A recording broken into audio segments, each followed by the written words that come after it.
Welcome to our channel. Today we how to cancel your Squarespace trial, full guide step by step clearly. To begin, log in to your Squarespace account. Once logged in, navigate to the home menu. From the home menu, click on the settings option. In the settings menu, locate and select billing and account. Under the billing section, you will find your subscription details. Click on billing history to review your current plan. Next, look for the option that indicates your trial status. If you are currently on a trial, you will see an option to cancel. Click on the Cancel Trial button. A confirmation prompt will appear on your screen. Read through the information carefully to understand the implications of canceling.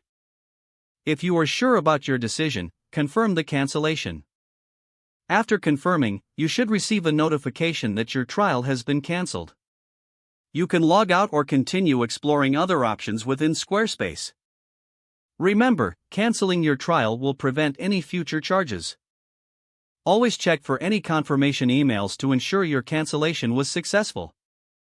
If the page does not load, refresh the browser or try again in a private or incognito window. Make sure you are using the correct email address, then retype it carefully to avoid small typos. If your password is not accepted, use the reset option and create a new strong password you can remember. Check your spam folder for verification or security emails, then complete any requested confirmation steps. Enable two-factor authentication if available to improve account security and reduce unauthorized access risk. After signing in, review your profile details so your contact information and settings are accurate and current. If you see an error message, note it down and try again after restarting your device and internet connection.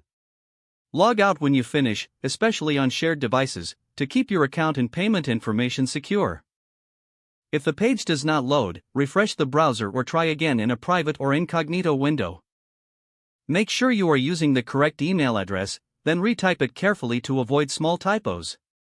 If your password is not accepted, use the reset option and create a new strong password you can remember.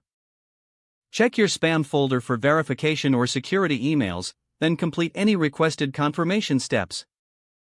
Enable two-factor authentication if available to improve account security and reduce unauthorized access risk. Don't forget to like this video and subscribe to our channel for more step-by-step tech guides.